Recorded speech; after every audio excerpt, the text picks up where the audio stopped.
네, 옆에 있는 분들이 기쁜 마음으로 한번 손을 꽉 잡아주시면서 큰 은혜의 시간이 되시기 바랍니다. 네, 가면서 아기가 오늘 처음 교회에 온 거예요. 아유, 그렇구나. 잠깐 수정자매도 같이. 네. 너희들도 나와. 네. 다섯째입니다. 다섯째. 네. 네. 우리 국가의 축복입니다. 네, 우리 축복에 찬양합시다. 너는 시냇가에.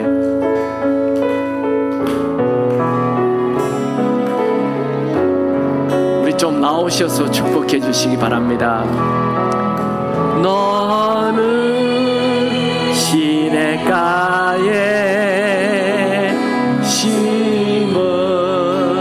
나무라. 하나님의 사랑 안에 믿음 뿌리 내리고 주의 뜻대로 항상 사세. 주의 시절을 쫓아 주의 시절을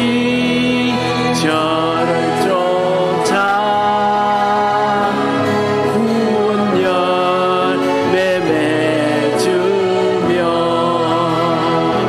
주의 영화로운 빛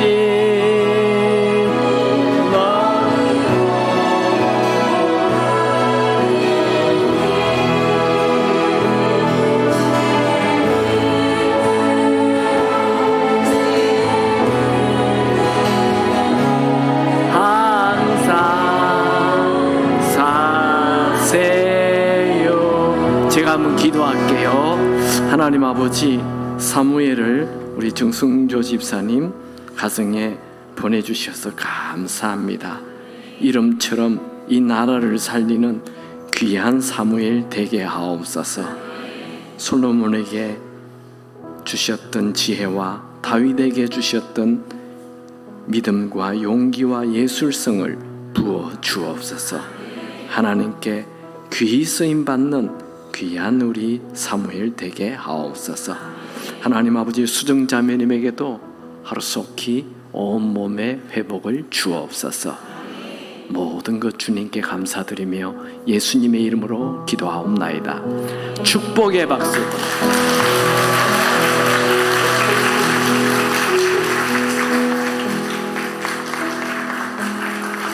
네. 아기 하나 있는 집은 도전받기 바랍니다. 네, 오늘은 세상을 이기는 자로 사십시오 라는 제목으로 말씀을 나누기 원합니다. 여러분, 이기는 자 되시기 바랍니다. 세상에 지배받는 자가 아니라 세상을 이기는 자 되시기 바랍니다. 한번 주먹 딱 불끈 쥐어보십시오. 나는 이긴다. 나는 이긴다. 나는 이겼다. 아멘. 네. 요한일서는 총 5장으로 되어 있어요. 1장, 2장은 하나님과의 교제, 하나님을 사랑하라. 3장, 4장은 교우와의 교제, 성도들을 사랑하라. 마지막 5장은 믿음으로 살라라는 내용입니다. 사도 요한 당시는 이 초대교인들이 굉장히 어려운 시기에, AD 한 90년이니까 예수님이 하늘로 가신 이후에 60년이 흘렀어요. 초대교회에 어마어마한 로마로부터 핍박이 있었어요. 그래서 많이 땅속에 숨어 살기도 하고, 초대교회 교인들은 가난한 자들이었고 병든 자도 많았고 다 대부분 사회적 약자였습니다.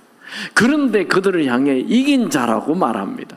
아니, 어떻게 지금 몸도 아프고 돈도 없고 숨어 다니는데 어떻게 이긴 자입니까? 어떻게 이깁니까?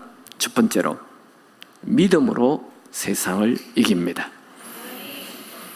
이건 제 얘기가 아니고 하나님 말씀이죠. 요한일서 5장 4절을 다 같이 읽습니다. 시작. 무릇 하나님께로부터 난 자마다 세상을 이기느니라. 세상을 이기는 승리는 이것이니 우리의 믿음이니라. 여기 세상이라는 단어는 사탄이 지배하는 세상, 하나님을 대적하는 세속적인 가치, 세속적인 문화, 세속적인 사상, 이런 것들이 다 여기 세상입니다. 그래서 사도 요한은 이 세상의 것들을 사랑하지 말라라고도 요한일서 2장 15절 17절에서 말했죠. 이 세상이나 세상에 있는 것들을 사랑하지 말라. 누구든지 이 세상을 사랑하면 아버지의 사랑이 그 안에 있지 아니하니, 이는 세상에 있는 모든 것이 육신의 정욕과 안목의 정욕과 이성의 사랑이니 다 아버지께로부터 온 것이 아니요 세상으로부터 온 것이라. 이 세상도 그 정욕도 지나가되 오직 하나님의 뜻을 행하는 자는 영원히 거하느니라. 여러분, 세상 따라가지 마시기 바랍니다. 이 세상 금방 지나갑니다. 우리가 세상을 사랑한다면 천국에서 초라한 자가 됩니다. 이 세상의 문화, 그 세속적인 문화에 떠내려가는 자가 되지 않기 바랍니다. 예수님의 친동생 야고보는 이 세상의 것을 사랑하면 하나님과 원수된다, 그런 말도 했어요. 야고보서 4장 4절에 가늠하는 여인들아, 세상에 벗된 것이 하나님과 원수됨을 알지 못하느냐. 그런즉 누구든지 세상과 벗되고자 하는 자는 스스로 하나님과 원수되는 것이니라. 사도 바울은 믿음이 있다면 이 세상을 본받지 말라, 그렇게 로마서 12장 2절에 말합니다. 너희는 이 세대를 본받지 말고 오직 마음을 새롭게 함으로 변화를 받아 하나님의 선하시고 기뻐하시고 온전하신 뜻이 무엇인지 분별하도록 하라. 그러니까 사도 요한이나 사도 야고보나 다 사도 바울이나 똑같이 이 세상을 따라가지 말라는 거예요.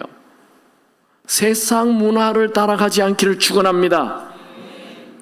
우리가 세상 문화를 따라가면 우리 안에 있는 믿음 다 버립니다. 우리는 세상 문화와 다르게 하나님의 뜻을 따라가야 합니다. 오늘 특별히 부모님들이요, 여러분의 자녀 양육을 세상 사람 따라하지 마시고 하나님 말씀 따라 하시기 바랍니다. 주인을 성수할 수 있게 되기를 축원합니다. 학원 좀 안 가도 됩니다. 이번 수련회 보내시기 바랍니다. 성적 1점, 2점이 그 아이의 미래를 다르게 하지 않아요. 이번 수련회 가서 성령의 불 받으시면 그 아이 인생이 확 달라집니다. 인생에 몇 번 없는 이런 기회를 그냥 학원 보낸다고 빼지 말고 교회가 만들어 놓은 잔치에 들어가시기 바랍니다. 하나님의 특별한 은혜가 있을 것입니다. 우리 다 그랬잖아요. 저도 어릴 때 이런 교회 수련회 이런 거에서 다 은혜 받았어요. 여러분들도 그렇게 되기 바랍니다. 여러분의 자녀들도 그렇게 되기 바랍니다. 이 사도 요한은 요한일서 5장 4절 5절에서 이긴다라는 단어를 쓰고 있는데 이것은 다 현재형입니다. 그러니까 과거에 이긴 것 아니에요. 미래에 이길 것 아니에요. 오늘, 지금, 현재 이긴다는 것입니다. 날마다 매일매일 이기는 인생 사시기 바랍니다. 여러분, 우리는 이기는 자로 태어났습니다. 패배자로 살지 마십시오. 패배자는 일단 두려움이 많아요. 냉소주의, 게으름, 무력감, 낙담, 포기, 비난으로 똘똘 뭉쳐있는 자가 패배자입니다. 여러분은 승리자로 사시길 축원합니다. 여러분은 여러분 자신을 누구라고 생각합니까? 칼리라는 여성은 어느 모로 보나 인생이 꼬여 있습니다. 칼리는 일단 몸이 뚱뚱하고 다리는 한쪽 약간 짧아서 쩔뚝거립니다. 신체적 핸디캡이 있습니다. 더군다나 남성 중심의 직장에서 유일한 여직원이어서 매일 그 편견과 싸워야 자기의 몫을 겨우 챙길 수 있었습니다. 칼리는 외모나 쩔뚝이는 모습을 보고 이 주변 사람들이 비웃는 사람도 있었습니다. 하지만 그녀는 그들의 비웃음에 조금도 신경 쓰지 않았습니다. 그녀는 자기 자신이 누구인지 잘 알고 있었고, 그리고 자기의 일에 늘 자신감이 있었습니다. 그녀는 자기를 비웃는 자에게 오히려 문제가 있다고 생각하고 그들은 오히려 불쌍히 여겼습니다. 칼리는 많은 어려움에도 불구하고 승진에 승진을 거듭하여 마침내 회사의 CEO의 자리까지 올라갔습니다. 도대체 그녀의 비결이 뭘까요? 그녀는 독실한 기독교인이었고 자신이 하나님의 형상을 따라 지음받은 소중한 존재임을 알았어요. 자존감이 있었다는 거예요. 그리고 날마다 믿음으로 도전하며 살았습니다. 그녀는 단 한 번도 자신을 비관하거나 남들의 말에 위안을 받으려고 하지 않았습니다. 그녀는 동료나 직장 상사에게 인정받으려고 노력하지도 않았습니다. 오로지 말씀의 위로를 받았고 말씀대로 살았습니다. 그녀는 언제나 밝고 친절하게 자신의 일을 묵묵히 하였고 그녀는 매일 매순간 전심을 다해 살았습니다. 여러분, 누가 이기는 인생을 삽니까? 상황과 상관없이 매 순간 말씀대로 믿음으로 사는 자가 이기는 인생을 삽니다. 단 한순간도 패잔병처럼 살지 않기 바랍니다. 여러분 눈앞에 골리앗이 서 있습니까? 이스라엘 백성들은 골리앗과 싸우기도 전에 눈에 보이는 골리앗의 거대한 키를 보고 그 들려오는 거대한 함성에 주눅이 들어서 두려움에 쌓여 스스로 포기하고 말았습니다. 그들은 눈에 보이는 골리앗에게만 초점을 맞추었습니다. 전쟁이 시작되기도 전에 이미 패배한 것입니다. 그러나 다윗은 달랐습니다. 다윗은 눈에 보이는 골리앗 너머에 계시는 하나님을 바라보았습니다. 사울 왕은 어린 다윗을 불러 너는 어린 소년이고 저 골리앗은 어릴 때부터 용사이다. 그러니까 싸움을 할 생각하지 말라. 포기하라. 그냥 그만둬라. 이렇게 말하였습니다. 그러나 다윗은 오히려 과거에 도와주셨던 하나님을 기억하면서 지금도 도와주실 것이라고 말합니다. 한번 우리 사무엘상 17장 3절 37절 말씀 다 같이 한번 읽을까요? 시작. 또 다윗이 이르되 여호와께서 나를 사자의 발톱과 곰의 발톱에서 건져내셨은즉 나를 이 블레셋 사람의 손에서도 건져내시리이다. 다윗은 지금 눈앞에 있는 그 거대한 골리앗에게 초점을 맞춘 것이 아니고 자신을 골리앗에게서 건져주실 하나님에게 초점을 맞추었습니다. 이 얼마나 위대한 믿음입니까? 여러분, 우리에게 이김을 주는 것은 믿음입니다. 여러분, 우리가 이기는 이유는 우리가 강해서가 아닙니다. 우리가 능력이 있어서가 아닙니다. 하나님이 지극히 강하시기 때문에 우리가 이기는 것입니다. 여러분, 아무리 큰 고난이 눈앞에 있다 하더라도 우리에겐 하나님이 계시니 능히 이길 수 있습니다. 여러분, 여러분의 인생이 이기는 인생이 되길 원한다면 믿음의 눈으로 현실을 보아야 합니다. 여러분, 하나님이 우리를 이 땅에 보낸 이유가 있죠. 낙심, 불안, 두려움, 외로움, 불행, 패배 속에서 허덕이라고 하나님이 우리를 이 땅에 보내신 것 아닙니다. 여러분, 사탄은 자꾸 우리에게 두려운 상황을 부각시켜서 패배감을 가지게 합니다. 여러분, 성경은 하나님께로 난 자, 믿음으로 사는 자는 세상을 이긴다라고 말씀하고 있습니다. 이건 제 얘기가 아니에요. 하나님 말씀이에요. 여러분, 과거의 실패에 초점을 맞추지 마시고 과거의 은혜 베풀어 주신 은혜에 초점을 맞추시기 바랍니다. 여러분, 상황을 보고 낙심하거나 절망하지 말고 믿음으로 하나님께서 예비해 놓으신 놀라운 미래를 볼 수 있게 되기 바랍니다. 그 놀라운 미래를 향하여 뛰어가시기 바랍니다. 다윗은 주변 사람들이 다 말려도 골리앗을 향해 뛰어갔습니다. 다윗이 골리앗을 향해 하는 말을 한번 들어보십시오. 우리 같이 한번 읽을까요? 사무엘상 17장 45절 46절입니다. 다윗이 블레셋 사람에게 이르되 나는 칼과 창과 단창으로 내게 나오거늘 나는 만군의 여호와의 이름 곧 네가 모욕하는 이스라엘 군대의 하나님의 이름으로 너에게 나아가노라. 오늘 여호와께서 너를 내 손에 넘기시리니 내가 너를 쳐서 내 목에 걸고 블레셋 군대의 시체를 오늘 공중의 새와 땅의 들짐승에게 주어 온 땅으로 이스라엘에 하나님이 계신 줄 알게 하겠고. 할렐루야. 여러분, 하나님은 여러분에게 엄청난 미래를 숨겨놓았습니다. 하지만 믿음으로 행동하지 않는다면 그 놀라운 미래를 차지할 수 없습니다.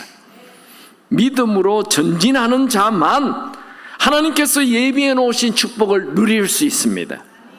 여러분, 눈에 보이는 어려운 상황에 초점 맞추지 마시고 상황 너머에 계시는 하나님에게 초점 맞추십시오. 이것이 믿음입니다. 이 세상은 믿음을 가진 자가 이깁니다. 하나님은 믿음을 가진 다윗에게 큰 축복을, 승리를 가져다 주었습니다. 다윗이 이긴 게 아니에요. 하나님이 이기게 하신 것입니다. 하나님은 언제나 믿음에 반응하십니다. 여러분, 실패를 기대하지 말고 말씀을 붙잡고 이길 것을 기대하시기 바랍니다. 여러분, 우리 하나님은 우리의 문제보다 크신 분이십니다. 하나님은 우리의 두려움보다도 더 크신 분이십니다. 여러분, 예수님 주변에는 수많은 환자가 있었죠. 예수님께서 내 주변에 있는 사람들을 다 나을지어다 한 번도 그렇게 말한 적이 없어요. 딱 한 사람에게 그 사람이 가지고 있는 믿음을 보고 너의 믿음대로 될지어다, 너의 믿음대로 될지어다, 너의 믿음대로 될지어다. 아멘 하신 분만 그 믿음대로 이루어질 겁니다. 아멘입니까? 너의 믿음대로 될지어다. 와, 이게 놀라운 일이잖아요. 예수님은 이렇게 너의 믿음대로 될지어다, 이게 그냥 하늘의 능력이 바로 예수님을 통해서 그 사람에게 쑥 들어간 거예요. 어떻게 할 때? 믿음 가질 때. 이 가난한 분이 있습니까? 나는 우리 할아버지가 가난하고 우리 아버지도 가난하고 가난한 것이 내 운명이야, 그런 말 하지 마세요. 우리의 진짜 아버지가 하늘 아버지십니다. 그 아버지는 절대 가난하지 않습니다. 모든 자원을 가지고 있는 분입니다. 이 지구 또 하나 줄 수 있는 분이십니다. 무한한 능력이 있는 분이십니다. 그분이 우리 진짜 아버지입니다. 이런 부자 아빠, 가난한 아빠, 이런 책 아시죠? 한때 굉장히 유행했죠. 챕터 5에 보면 이런 얘기 나와요. 세상에는 똑똑한 사람이 아니라 담대한 사람들이 앞서 나간다. 과도한 두려움과 열등감이 개인의 천재성을 저하시킨다. 이 한마디로 얘기하면 용감한 사람이 이 세상에서 성공한다는 얘기예요. 이 우리말로 하면 믿음을 가진 자가 세상을 이긴다는 것입니다. 여러분, 세상에는 머리는 똑똑한데 가난한 자로, 패배주의자로 사는 인재들이 많습니다. 한번 만나보세요. 여러분 주변 사람들 만나보면, 와, 초등학생 때, 중학생 때 공부를 엄청 잘했대요. 지금도 뭐 얘기하면 세상 다 알아요. 엄청 똑똑해요. 그런데 가난하게 살아요. 뭐가 문제입니까? 아, 대단히 똑똑하다니까. 여러분 주변에 똑똑한 사람 천재입니다. 근데 깔렸어요. 그런데 지금 어렵게 살아요. 왜요? 마음이 가난하기 때문에 그렇습니다. 마음이 가난한 사람은 뭘 해도 가난하게 돼 있어요. 마음이 부유한 사람은 뭘 해도 부유하게 돼 있어요. 근데 이 마음이 부유해지는 것은 내 능력으로 절대로 되지 않습니다. 하나님을 바라보는 믿음이 있을 때 마음이 부유해지는 것입니다. 결론적으로 얘기하면 믿음이 있는 사람의 세상을 지배하게 된다는 거예요.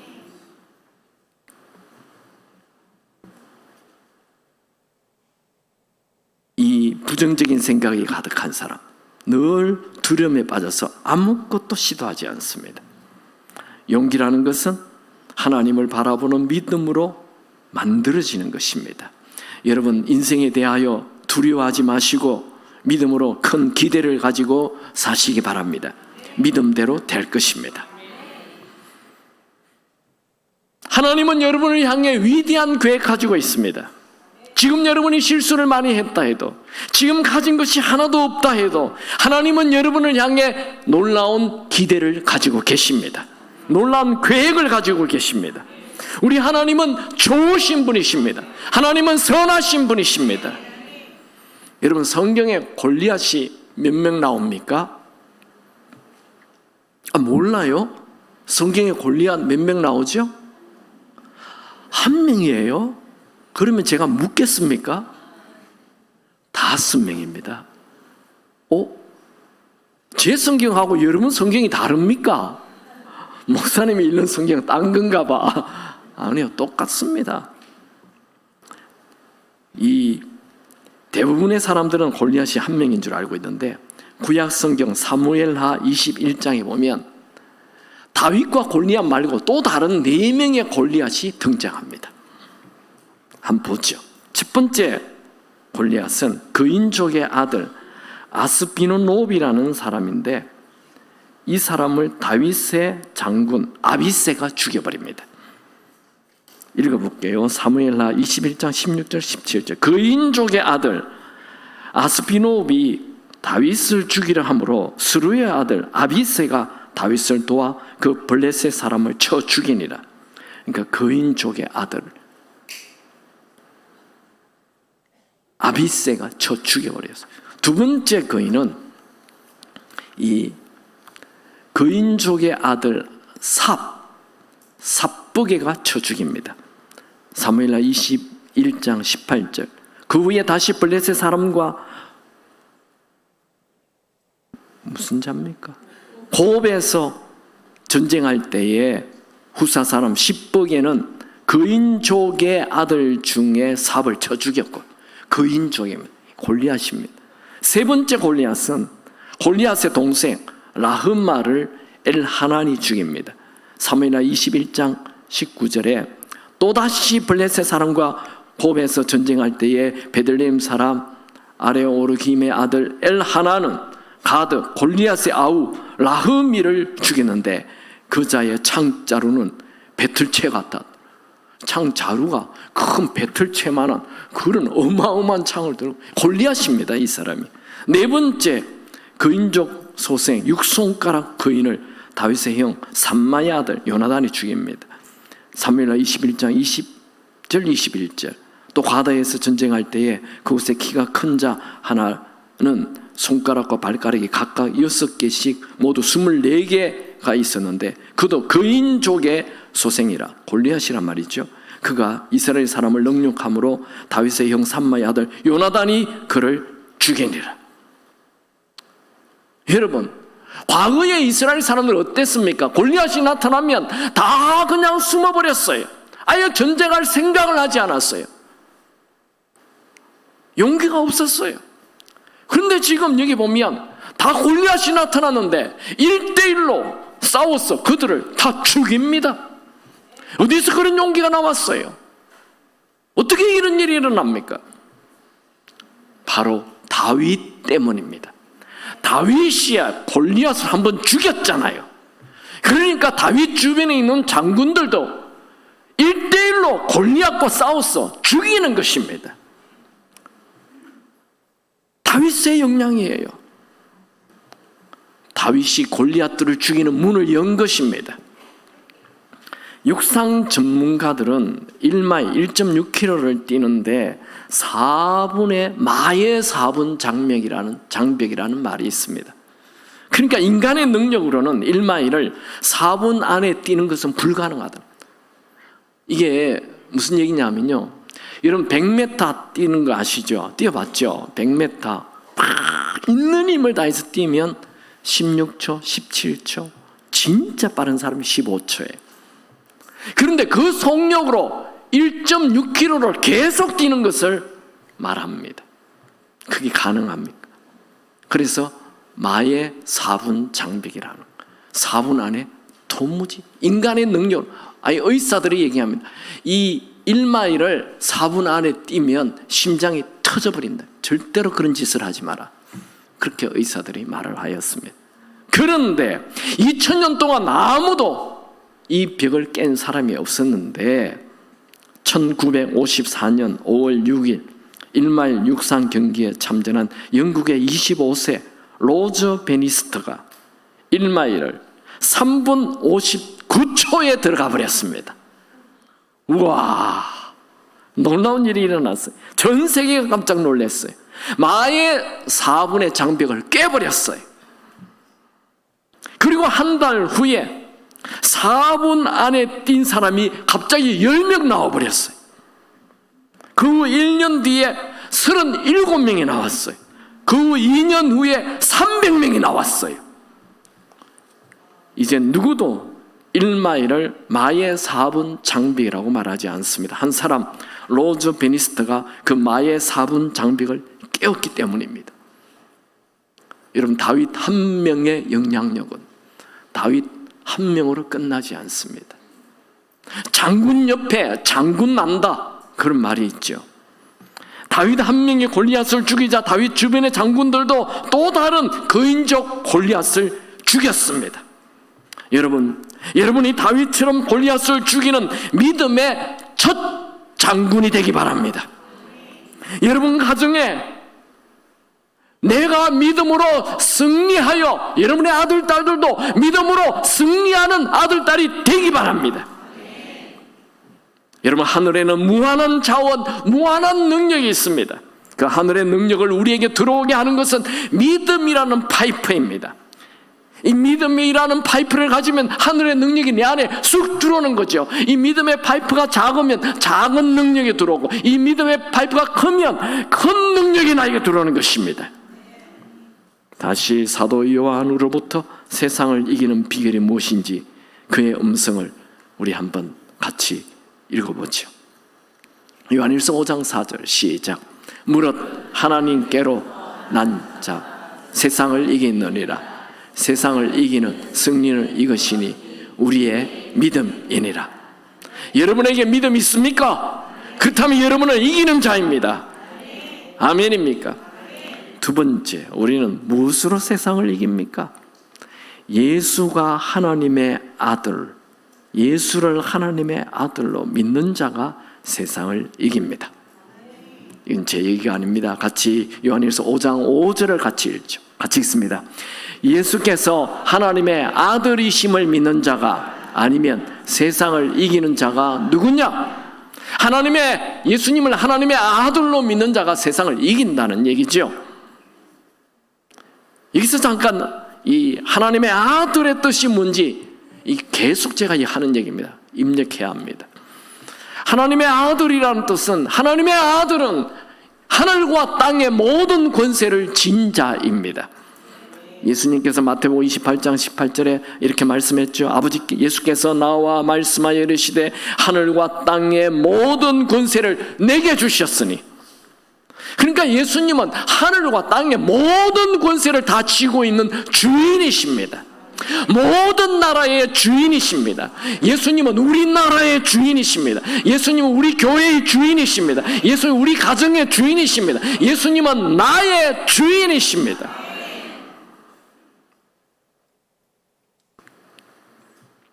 사도 바울은 하나님의 아들의 뜻은 주인이라고 말하였습니다. 예수님이 십자가에 죽었다가 부활했잖아요. 이것은 예수님이 죽었다가 부활한 것은 하나님의 아들임을 선포한 것이다. 하나님의 아들의 뜻은 곧 주인이다라고 로마서 1장 4절에서 말하였습니다. 성결의 영으로는 죽은 자 가운데서 부활하사 능력으로 하나님의 아들로 선포되었으니 이는 곧 우리 주인 예수 그리스도시라. 고린도전서 1장 9절도 하나님의 아들의 뜻은 주인이라고 말하고 있습니다. 너희를 불러 그의 아들 예수 그리스도 우리 주와 더불어 교제케 하시는 하나님은 미쁘시도다. 여기에 너희를 불러 그의 아들, 하나님의 아들 예수 그리스도 갈로 우리 주와 더불어, 하나님의 아들의 뜻은 우리 주입니다. 여기서 우리는 아주 중요한 도식을 하나 입력해야 합니다. 머리에 입력해야 합니다. 그것은 하나님의 아들 이꼴 나의 주인. 지난주도 얘기했죠. 하나님의 아들은 나의, 예수님 하나님의 아들이야 이러면 안 됩니다. 이분은 나의 주인이야. 예수님을 나의 주인으로 모실 때 내 삶이 확 달라지는 것이죠. 여러분, 수지 기쁨의 교회에 나오는 교회 여러분들은 예수님을 그저 죄에서 건져주시는 구세주로만 믿지 마시고 여러분의 주인으로 모시기를 축원합니다. 예수님을 하나님의 아들로 내 주인으로 모시면 무슨 일이 일어납니까? 세상을 이기는 자가 된다고 오늘 말씀하고 있습니다. 예수님을 내 주인으로 모시면 하나님을 대적하는 이 세상의 세속적인 모든 것을 다 능히 이기게 되는 것입니다. 사도 바울도 어떤 형편에서도 자족하고 무슨 일을 당해도 내 안에 계신 예수님 때문에 다 할 수 있다라고 고백하였습니다. 이 유명한 말씀이니 우리 다 같이 읽을까요? 빌립보서 4장 11절에서 13절 같이 읽습니다. 내가 궁핍함으로 말하는 것이 아니니라.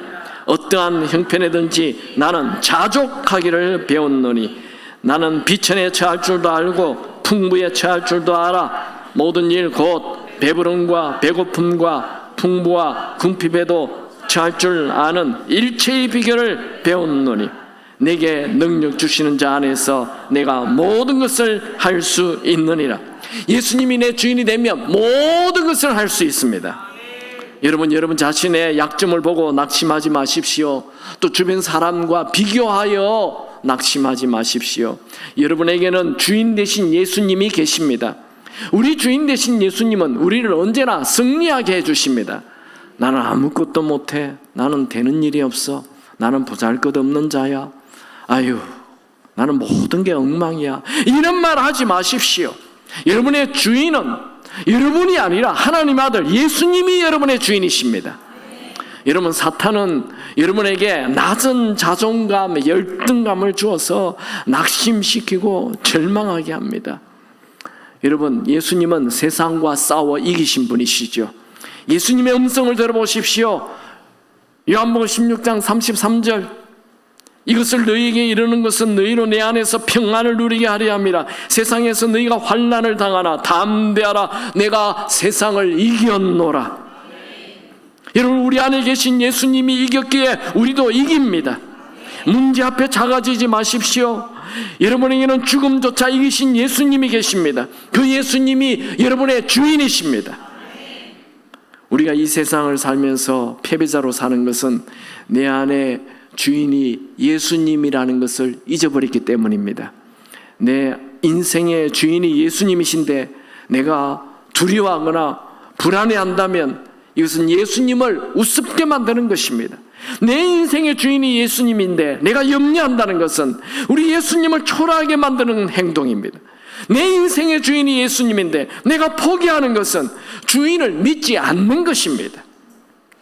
여러분, 예수님은 창조주로서 이 세상보다 크신 분이시고 이 세상의 모든 것을 다스리는 주인이십니다.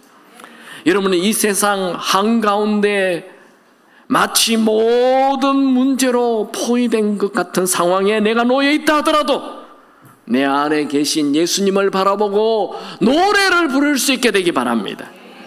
다윗은 외칩니다. 천만인이 나를 진친다 할지라도, 천만인이 나를 애워싸서 진을 친다 하여도 나는 두려워하지 아니하리로다.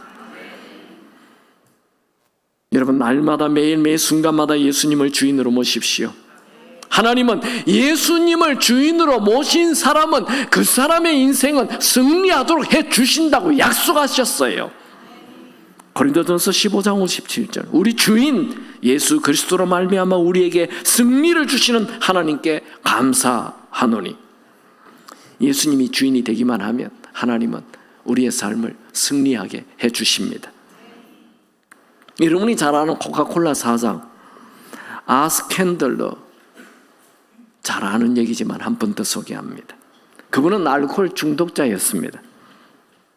자기가 이 알코올 중독 한번 해결해 보려고 노력했는데 또 술에 빠지고, 아무리 결심해도 또 술에 빠지고, 뭐 좀 새로운 일 하려고 하다가 또 술에 빠지고.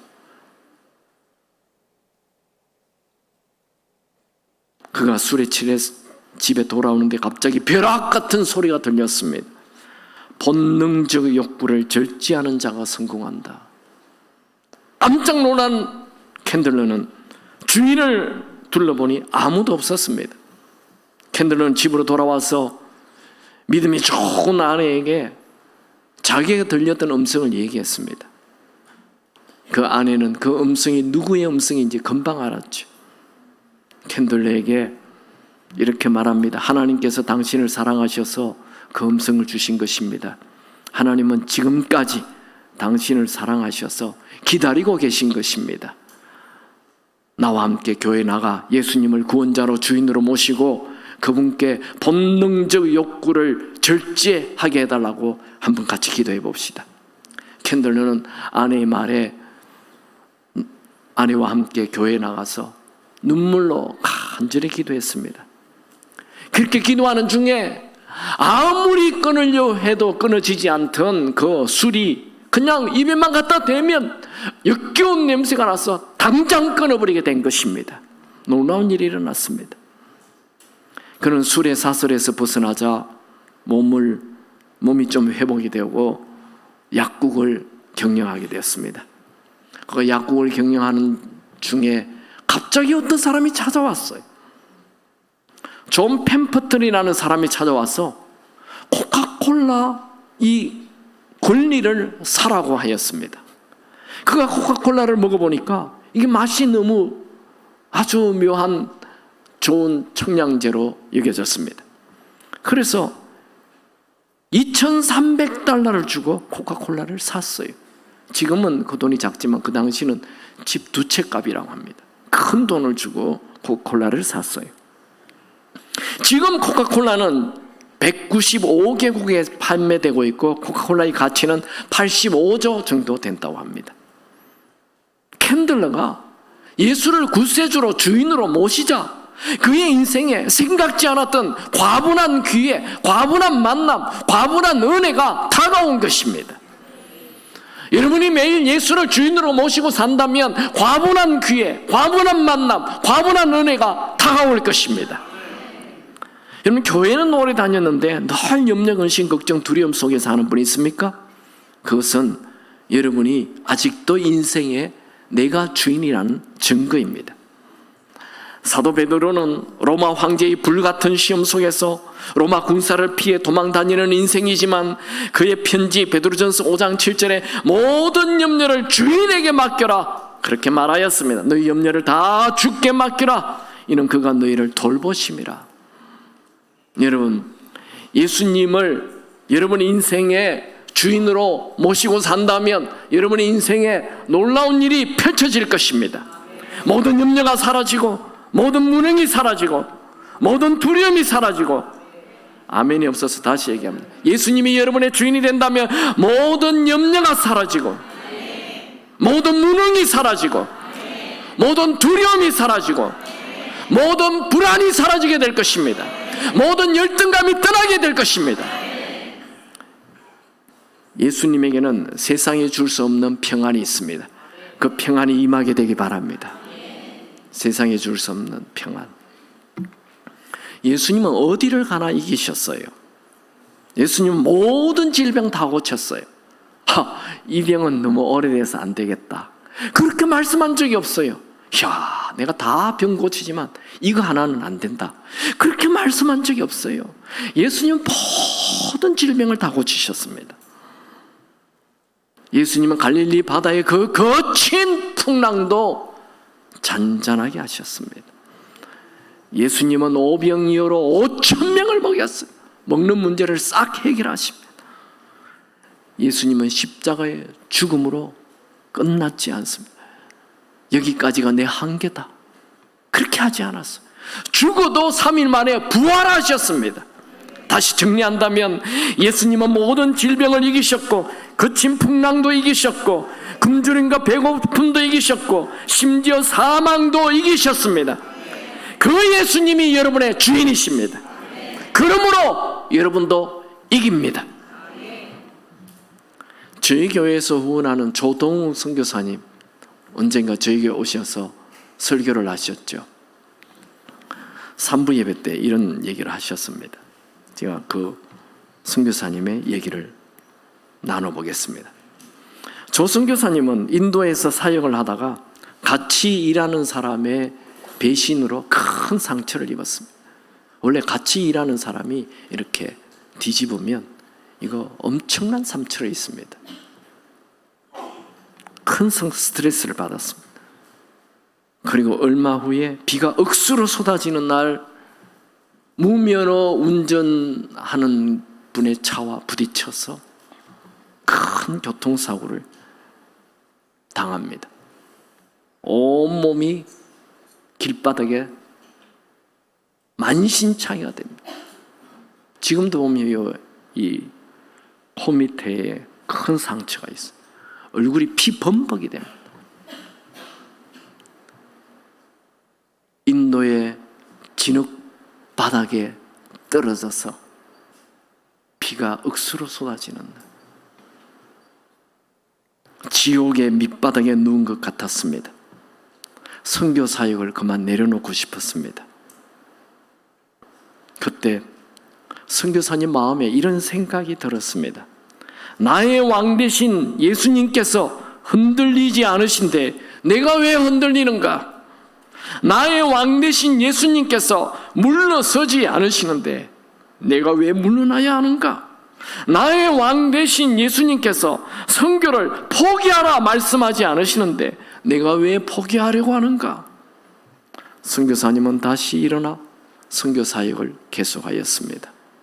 아주 큰 믿음이죠. 여러분, 예수님을 내 왕으로 모시면 왕이 가지고 있는 모든 것을 다 얻게 됩니다.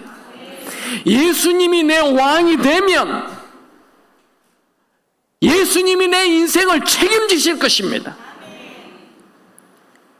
여러분, 내 혼자 힘으로 아동바동하는 초라한 인생 살기를 원하십니까?